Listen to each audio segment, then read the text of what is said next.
That was fun. Okay, we have our closing keynote, and then just a reminder, just after that, we will have the Minister of Health for Canada in the room. And so it's my pleasure to introduce Catherine Seeley, who's going to introduce Dr. Alika Lafontaine. Catherine is the General Manager of Public Sector Canada at TELUS Health. And so, Catherine, thank you, and over to you. Merci beaucoup. Okay, it's really hard to be between that presentation and Alika's presentation, but I'll do my very best. And I first of all want to say bonjour, je m'appelle Catherine Seeley. I'm delighted to be in an audience with so many friends and colleagues that I have not seen for so many years. And before I do present Dr. Lafontaine, I'd like to give you an update on what's been happening with TELUS Health over the last 3 years. I hope you don't mind. So at TELUS Health, we do have the privilege of working with governments, health organizations, and providers across Canada to improve patient care through innovative digital health solutions and services. And given the impact of the pandemic on the healthcare system, we're laser focused on helping alleviate the health human resource challenges right now, which of course is evidenced by what we've talked about all day, the scarcity of primary care support, clinical burnout, unbearable strain on our emergency wards, growing demand for mental health supports, and the ability or the inability to meet that demand, and a desperate need to support in a dignified way our seniors living at home and in care settings. And because of the leadership of InfoWay and their partners here today, we can play a major role in alleviating some of this pressure with our digital health technologies that we've talked about. So for nearly 15 years, TELUS Health has been investing in innovative digital health technologies and services that are reinventing the way we're providing care. And our mission is deeply rooted in TELUS's social purpose, which is all about making a friendly future where all people in Canada, and we're now reaching into the globe, can have access to preventative health care wellness solutions. Through technologies like virtual care, personal health records, home health monitoring, mental health and wellness solutions, we can have better access to care providers and information, and we can equip ourselves as citizens to be more proactive in managing our own health and the health of our loved ones. We're dedicated to advancing interoperability, including clinical efficiency and breaking down information silos. So I just want to share a few examples of how healthcare has accelerated over the past 3 years. Virtual care, as we all know, has played a pivotal role in supporting access to mental health and primary care, and over 5.9 million Canadians do now have access to our virtual care services. In some provinces, TELUS has set up dedicated mental health support lines for clinicians, and we've launched purpose-built mental health tools for frontline, supporting those who are confronting accumulated stress and PTSD.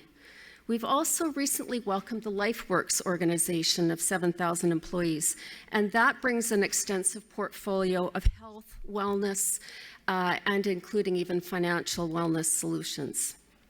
So this has helped us expand our support, and some of the things we've done recently as a result of our acquisition is that we've been able to support the communities in Atlantic Canada, as well as those who were experienced Hurricane Ian, as well as those who experienced the tragedy in Saskatchewan, with free 24/7 crisis support, and we want to continue to do that as a good corporate citizen.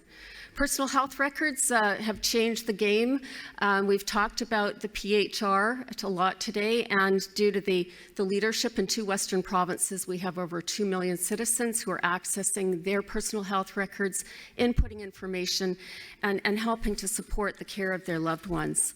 Home health monitoring has also grown significantly during the pandemic with our solutions and the solutions of many others, and it's been proven to reduce reoccurrence into emergency ward by up to 80%. We hope to support many more implementations which we can use to help reduce the acute care capacity of ALC beds and also help keep seniors safe at home in a dignified manner. We've achieved advancements in interoperability. We've connected our exchange with PHSA's exchange to have bidirectional information sharing between clinical information systems, and we've got our home health monitoring is connected with Cerner in British Columbia. And finally, we launched recently a virtual digital pharmacy service. So now all Canadians, with the exception of Quebec, I'm sorry, but that's coming, are now able to automate their refill reminders, speak to a digital pharmacist anytime, anywhere through our digital pharmacy solution. So we look forward to continuing to innovate and with you as partners. So tomorrow morning, we do have an opportunity to speak more about innovation, and I'd like to invite you to attend with Kim Ringa, Assistant Deputy Minister with Alberta Health, Paul Macdonald, VP with eHealth Saskatchewan, and Dr. Matthew Chow with TELUS. Now, I'd love to introduce you to Dr. Alika Lafontaine, President with the Canadian Medical Association. Dr. Lafontaine is award-winning physician, social innovator, and the first Indigenous doctor listed in Medical Post's 50 Most Powerful Doctors. He was born and raised in Southern Saskatchewan with a mixed Indigenous ancestry of Metis, and I hope I say this right, Anishinaabe, Cree and Pacific Islander. And I would love to say more, but I know there's lots of information about you, and I do want to say I read an article about you, and I would love for you to tell a little bit about how you became a doctor as a result of a bet, and I'm very excited to hear your presentation today. Thank you.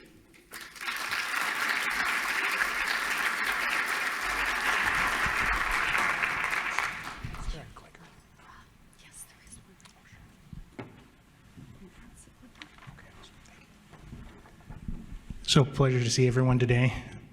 It's been a long day, so I was going through the list of the things that you discussed today and some of the workshops for tomorrow, and my mind kept on going back to something that I think we forget, especially with projects that have been going on for as long as InfoWay's been around. And that's kind of this underlying layer that underpins the foundation of everything that we do. You know, whether or not we're aligned in our priorities, our values, you know, our commonalities. And I've been thinking a lot over the past few months about why change in healthcare doesn't happen and why sometimes it does. I know a lot of you are probably familiar with the stat that it takes about 30 years for, you know, a medical advancement to make its way into common practice. It only took 7 years for quality improvement to spread across all of Canada.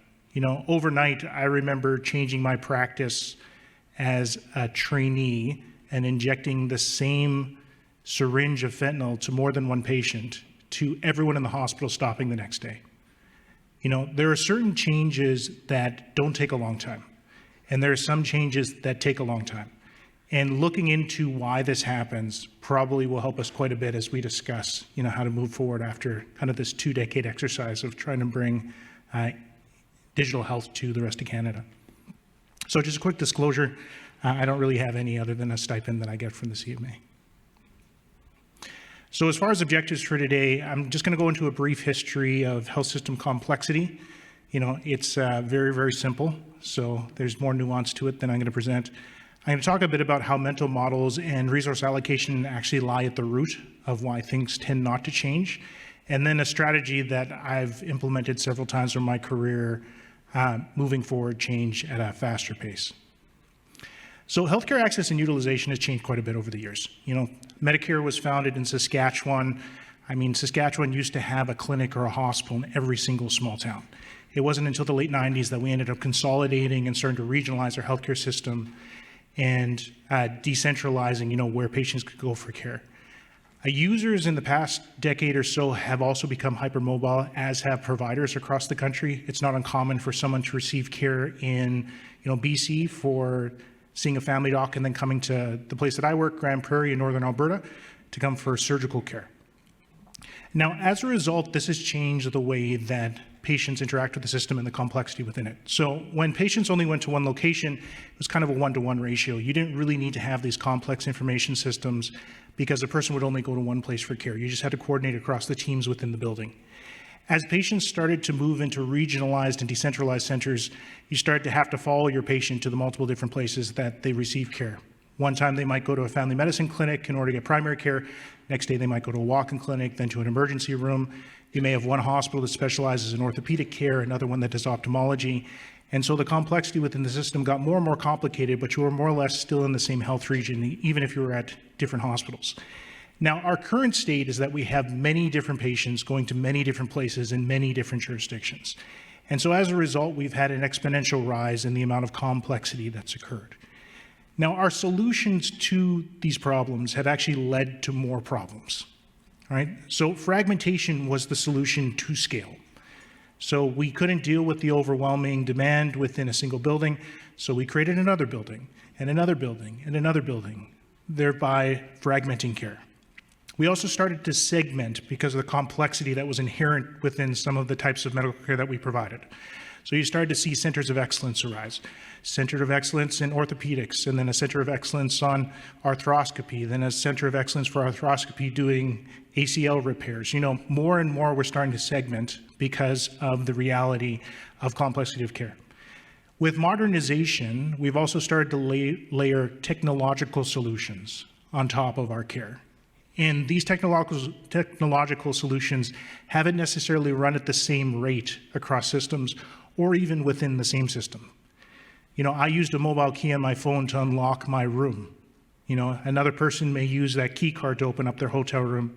You know, imagine if we had mobile keys, those keys, physical keys, knocking on the door of, you know, a bell person to come and open up your room. This is what healthcare is like when it comes to technological solutions, not just within health systems, but also within buildings. You know, there's certain departments at my hospital that have moved towards e-prescribing, other parts of my hospital that still print off every single script that comes through. You know, there's probably no better example of the exponential complexity that occurs with the implementation of these different solutions than Indigenous health. You know, we have 600 treaty First Nations. You know, we have ongoing fragmentation of care, on reserve, off reserve, federal, provincial, publicly funded, self-funded. We don't even have a map of where all these types of care go, even though First Nation patients are often told in different locations, well, go to your own health system. Segmentation has arisen through competition.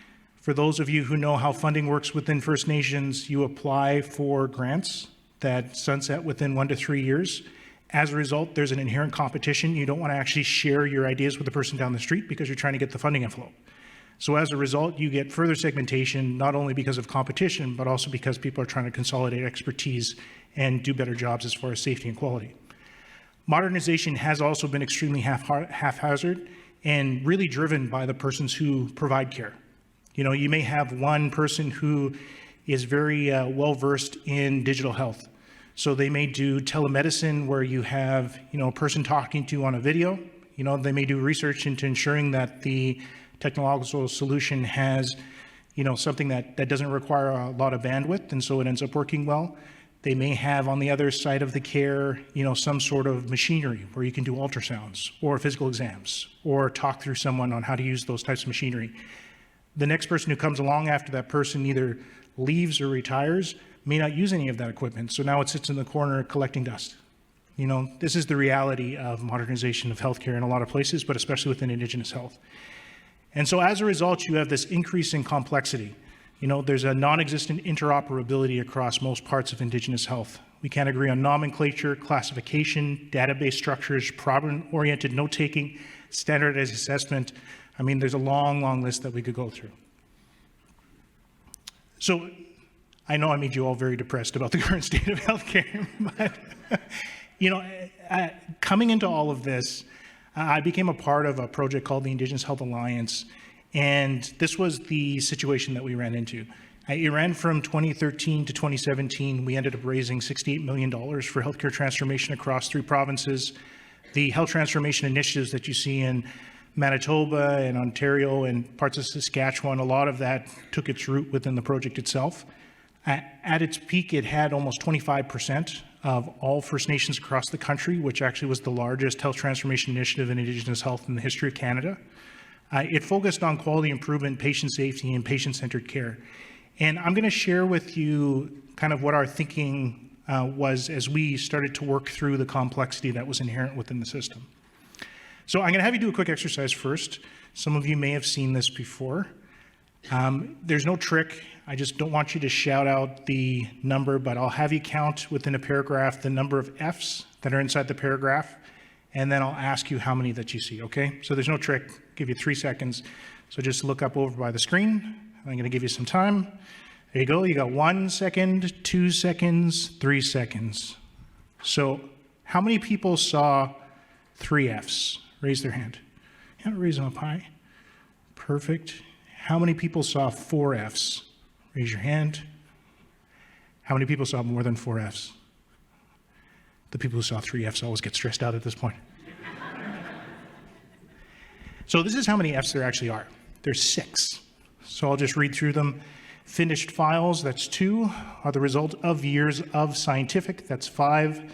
Study combined with the experience of years. So I have presented this across the country many, many times over the last 10 years. And depending on the size of the crowd, you start to migrate towards these numbers. So about half the people in the room tend to see 3 Fs, about a quarter tend to see 4 Fs, and about a quarter see more than 4 Fs.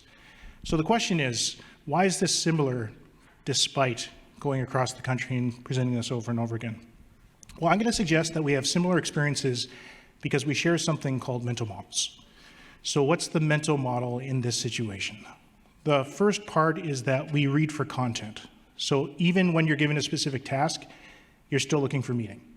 All right, so I told you to count the Fs, but you're still trying to figure out what the paragraph was actually about. The second is that we tend to skim for time, or we tend to skim when we're pressed for time. So I didn't give you a whole lot of time, and so you look to big words for content, you skipped over small words because they tend to be filler. The third is that you tend to read aloud in your head. And so when you said the word scientific in your head, and you said the word of, those two things sound different. Now, this mental model tends not to work on 2 groups of people. The first is for those whose first language is not English. So I would say for all the francophone in the room, if you think in French, then this tends not to work on you. If you think in English, it might. The second is for whatever reason, people who never make it past grade 4. This doesn't work on kids who are earlier than grade 4 or those who dropped out of school after grade 4. So I'm going to have you go through one more exercise and just throw some triangles up here, kind of just read them 1, 2, 3. I'm going to put them on the screen in just a second, and I'll give you 3 seconds again. There you go, 1 and 2 and 3. I'm going to have you read the triangles again. So how many people saw what was in the triangles? How many people did not see what was in the triangles? This was the exact same trick. There was no difference between these 2 exercises. Immediately before you saw them, I told you what the trick was. So this is the thing about mental models, is they're shared beliefs that unconsciously and consciously signal us to behave certain ways. They don't have to be true, they don't have to be logical, they don't have to be adaptive or realistic. But if you change those, you will change underlying behavior. And mental models are very, very, very powerful. There's this quote that I really love from James Clear. He wrote Atomic Habits. I'm sure some of you may have read his book. He says, "You do not rise to the level of your goals, you fall to the level of your systems," which I would replace and say you fall to the level of your mental models. In my opinion, the reason why systems stay the same is because the mental models that they're built upon remain the same. And so there's a structured approach that we used within the Indigenous Health Alliance and in other work that I've done, where you can actually break down the different steps and articulate what mental models you're working with and then a strategy to overcome them. So what are the mental models we continue to implement in healthcare despite them not being successful? We have more fragmentation. How many times do we talk about private care? How many times do we talk about a new technological solution? How many types of video telehealth can I choose? How many options do I have for being assigned a locum position as part of a health human resource strategy? Endless options, ongoing fragmentation. We have ever more segmentation. If we have a problem, we create a center of excellence. We narrow down digital health into its smallest component parts and drill so deep into it that we forget how it links up to everything else. We have more disparate modernization. We say, don't change what you do, don't change your equipment, we will find a way to make it work together. Continue using your fax machines. You know, you still like to use paper, take a picture with your phone and send it in. You know, we continue to make workarounds, APIs, all these other things without asking people to actually change what they use and modernize to what ends up working. And as a result, we end up having more problems. So this is a model that we used within the Indigenous Health Alliance. This is the Kubler-Ross change curve. I'm sure some of you may have seen this, especially if you've done MBAs. This is the phases of changing status quos. And I'm just going to go through them one by one and talk a bit about how you can consider articulating what you need to change. So status quos are really the collection of mental models within a given system at any given point in time. So when you walked into this room, there were certain expectations you had about individuals. You know, certain ways that you expected to be greeted, certain expectations about physical space. You know, there's probably an unspoken rule. If you see a telephone or a book that's on a chair, that chair is taken, so you don't go sit down. You know, we try and keep our name tags out so people can see what our names are. You know, these are all the unspoken status quos that exist within the system. So every so often, those status quos are maladaptive, and they don't address the problems that we have within the system in the right sort of way. And so as a result, these maladaptive status quos cause a crisis, all right? We've seen this go over and over again with COVID. We're seeing this with influenza right now. You know, there are things that we know we probably should do. You know, what is probably the greatest lesson of the pandemic when it comes to healthcare workers? If you're sick, you should probably stay at home. You know, that would stop other people from being sick and becoming a vector. You know, notwithstanding everything else that I learned over the pandemic, that was probably the most important lesson. Prior to that, I would come into work even if I was on death's door. You know, I would wear a mask to prevent myself from coughing on people, but that was the social norm. That was the status quo that existed before COVID. So these maladaptive status quos create crises. These crises then motivate us to change what we do, to rethink what we do. And this is the point that you start to run into the intuitive mental models that push back on any change. So if you look in the diagram, there's kind of a X and Y axis. The Y axis is opposition and the up and down axis is opposition and motivation. The left and right axis is time. You know, crisis really starts to motivate people, and then as you start to confront these mental models, you know, you start to get pushback, people start to get a little less motivated about changing. And this is when you have a mental model that occurs that doesn't come into alignment with the solutions that are proposed, right? Right now, we're talking about mask mandates right now. I'm not sure people's opinions on mask mandates, but for whatever reason, people have become very entrenched about putting a piece of cloth on their face. You know, that's rooted within mental models that usually have nothing to do with masks, that have nothing to do with health, actually, in a majority of places, especially where I come from in Alberta. If you're lucky enough to get past the mental models, you then enter into a point called resistance. And so this is different than denial because it's a conscious, organized pushback against changes. And it's really because this is where resources start to change and shift hands. This is where the person sitting beside you may get transferred to another department. This is where your income may go up and down. This is where your influence around a table may increase or decrease. This is when we start listening and funding different types of people because different types of people need to solve different types of problems. Now, if you make it past resistance, you get into a point called exploration. These are when you get structural changes in systems that make a return to the status quo difficult or impossible. This is when you get legislation, policy.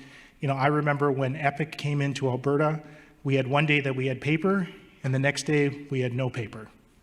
I remember showing up at my EMR and asking the question, well, what do I do if this doesn't work? They said, we don't know, but we don't have paper. So this is when you burn the bridge and you can't walk back. Commitment is when you get a reset of the status quo. People start to get used to the commitment phase and people start to think differently. And your status quo, your collection of mental models at this point has actually shifted and you've achieved a different status quo. Now, this is where we tend to focus in system change. We tend to focus on talking about crisis. We tend to talk a lot about the changes that we can make. We talk about memorandums of understanding. We sign off on commitments to action. We talk about the aspirational goals that we'd all like to achieve, and we talk about the new status quo that somehow out in the future we'd eventually be able to achieve. The problem is this is where change actually happens. Failed change is a cycle, and it fails because we are unable to get past the stages of denial and resistance. This is what years within the Alliance and decades within system change has taught me. If you can't change people's mental models, if you can't negotiate your way through resistance, you will fail and you'll pop back to status quo. Repeated failed change is actually a downward spiral. And I feel this as a healthcare worker going through, repeated cycles within the healthcare system that have not addressed respiratory illnesses and their effect on shutting down the healthcare system.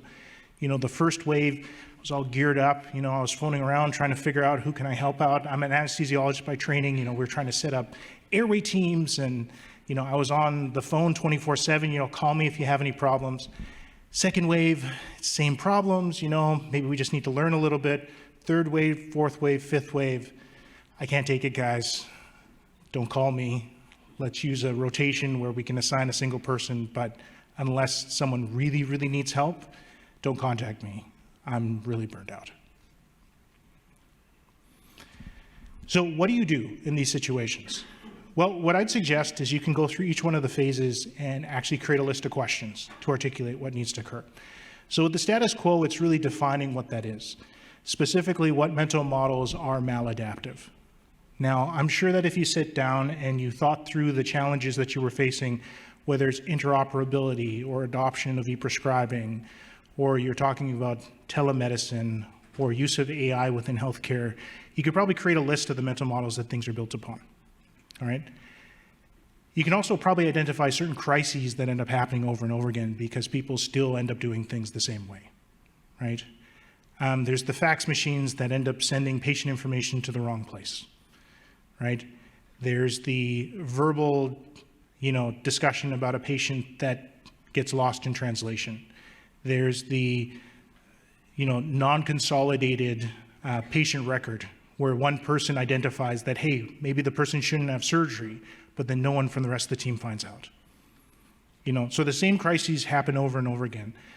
It's important to articulate your crises because this is really where you get the fuel for pushing forward change. The greater your crisis, the more likely it is for the system to actually shift. In the denial phase, it's really articulating those mental models in a lot of detail. And I'll say this about mental models that is an insight that we found really valuable in the Alliance. The most entrenched mental models are those linked to identity and to sunk cost bias. If you have someone working 15 years on something that ends up being the wrong something, they do not want to change what they believe. If someone identifies themselves based on what they do and the work that they've been working on, they are not open to other types of mental models, all right? So when we talk about safe spaces to kind of unpack and discuss these sorts of things, what you're really doing is helping someone deconstruct, the value that they've kind of built around them.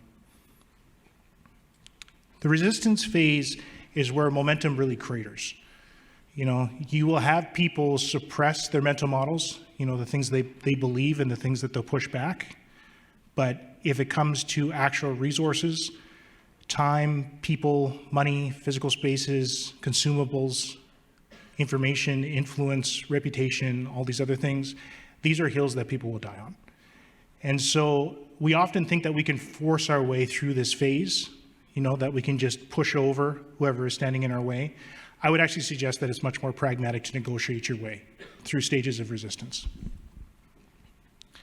So finally, with exploration, it's most effective when structural changes address mental models and resource allocation. Policy and legislation are only as good as what they direct people to do. If it's too specific that it restrains you from making all the changes that you need to do, it's not great policy or legislation. If it's too broad that it's open to interpretation for a lot of different ways, it's probably not useful as well. And finally, commitment is your new status quo. Your new status quos will eventually become maladaptive. So this is really just a cycle that happens over and over and over again. And so it's important to pay attention when the world has kind of moved on. A good example of this is telephones. If you were moving into a place that had never had telecommunications before, you would not lay down infrastructure for landlines. You go immediately into cell phones or satellite phones. So one point just to emphasize is this whole concept of weathering. So weathering is what happens to persons within a system when cycles of crisis happen over and over and over again. You get a deterioration of resiliency, just the same way as a piece of wood would get weathered when left out in a storm over and over again. Eventually people lose their ability to kind of stick together, and they'll break with smaller and smaller types of crises. You'll get an entrenchment of the status quo. People actually become more attached to the way that things are the more you go through cycles of crisis, interestingly. It also accelerates and worsens crisis through repeated failed change cycles. So just some thoughts. Status quos change and stay for the same two reasons, regardless of the system, in my opinion. We hold tight or let go of mental models that have become maladaptive, especially in the case of self-identity and sunk cost bias.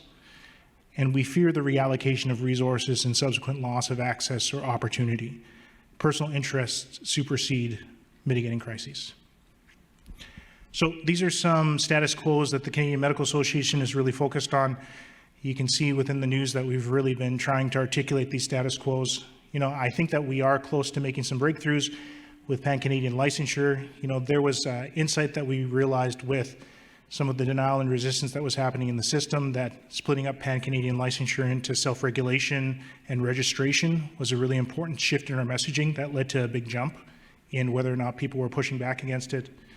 When we talk about scaling up virtual care, a big jump in the support for the idea, I think, really came from making sure that we talked about integrating it within in-person care. It wasn't a replacement, it was part of a continuum. And I could talk about each one of these and give you examples. So just a closing thought, systems can change because people can change, and all meaningful system changes become social movements. So if you're excited about InfoWay, congratulations and all the work that you're doing. If you've become a little despondent, like I think all of us have after these cycles of the same crises happening over and over again, encourage you to rethink how you can really get people drawn into this again and really make it more of a social movement again. Thank you very much.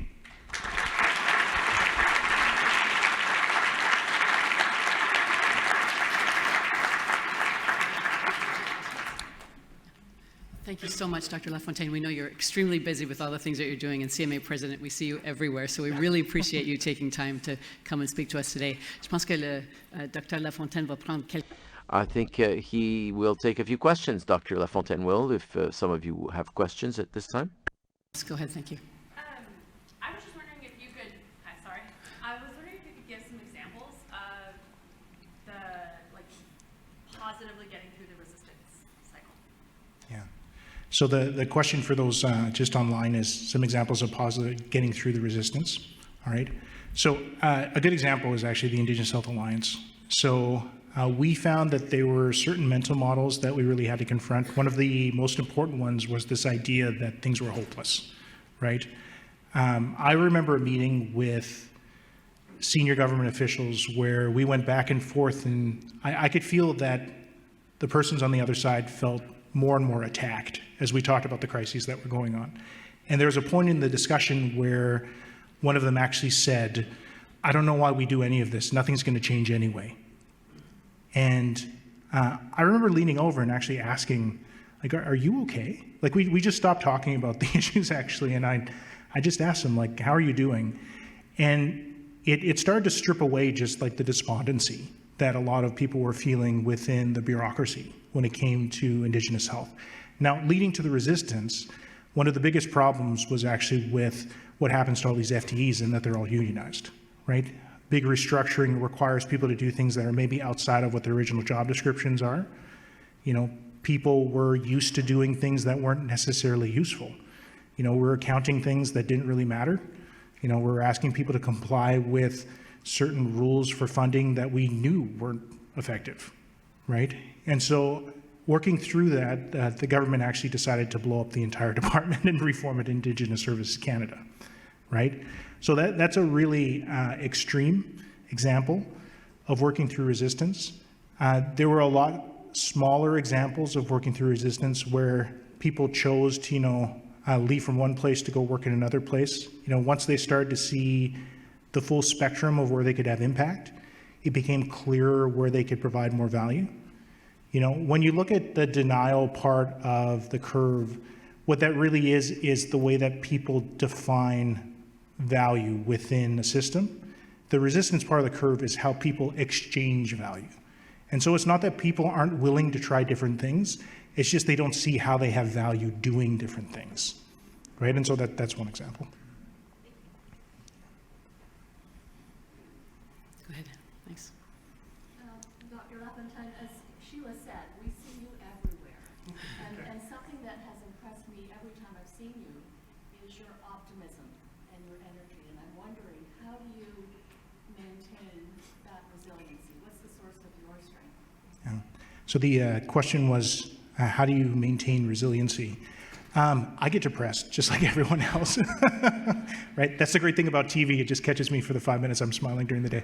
But I think there's probably two parts of it. The first is that systems are just people, and there's a reason why I leave with that thought, right? I have a whole lot of faith in people. I don't have a ton of faith in systems, right?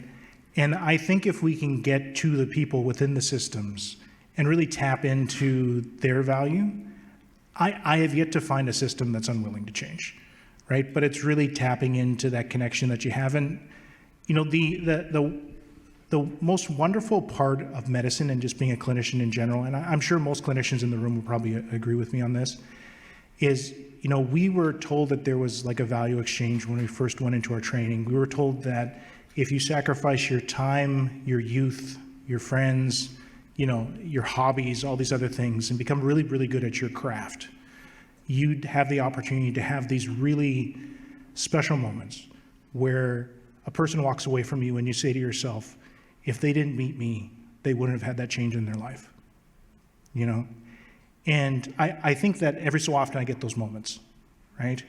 And that to me is what really drives. I'm sure there's a corollary in all the work that you guys do as well.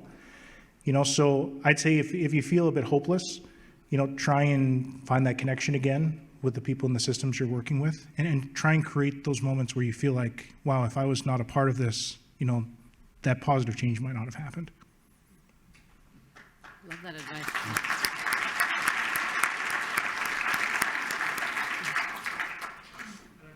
Thanks so much for your ongoing leadership. It's really refreshing and very appreciated. I just have a question. I mean, this should be close. I think speaking next, and I think we all kind of saw the outcome of the FPT meetings last week. What recommendations would you have for the feds and the provincial and territorial governments maybe to get past the resistance we're kind of seeing around, particularly around the funding elements, and move towards more of a comprehensive plan picture? Yeah. So the question was just related to the federal, provincial, territorial meetings that happened last week in Vancouver, and you know how there wasn't a lot of advancement of some of the shared priorities. So I was there during those days that it was going on. It was really interesting interacting with participants in the discussion because everyone actually knows what the problems are. You know, there wasn't a lot of discussion around trying to convince folks that these were actual issues that had to be solved, right? And it was also interesting, and I don't think this came across in the news coverage, both the health ministers and Minister Duclos talked glowingly of each other, you know, about how, you know, both sides understood the issues, they were working really hard and all these other things. I think there's a couple of mental models that probably underscore all of this. The first is this mental model that somehow healthcare funding should not be tied to health. You know, I put up a poll on Twitter, you know, non-scientific. There was about 400 people that responded, and about half of people think that healthcare funding has to go to healthcare, and that's not true, right? It just goes into general revenues. And so I think that that's one of the mental models that is there. I know it provides flexibility to provincial and territorial governments, but I don't know if that mental model is adaptive anymore. You know, being able to make up for shortfalls in your budget through the Canada Healthcare Transfer may have been okay when there wasn't, you know, all of these concurrent crises kind of burning down our system, but I just don't think that the average Canadian would actually agree with that anymore, So that's probably one of the maladaptive models. I think the other maladaptive model is this idea that if you agree to commonalities, that somehow you're stuck, that there is no going back. You know, this idea that common priorities are a door that you crack open that is then going to swing open and then lead to dissolution of, you know, provincial and territorial jurisdictions. And I also think that that's probably a maladaptive mental model, especially since we know that we need to lean in to national collaborative solutions. You know, imagine how much we could unleash the value of virtual care if suddenly you weren't restricted to just the people in your province. You know, imagine if we could talk about healthcare teams in a way that did not require them to be geographically near each other. You know, you suddenly could have one person who's a member of multiple different teams adding their expertise and support across different areas. You know, so I think at the end of everything, these problems are bigger than jurisdiction. I think they're bigger than ideology or political affiliation.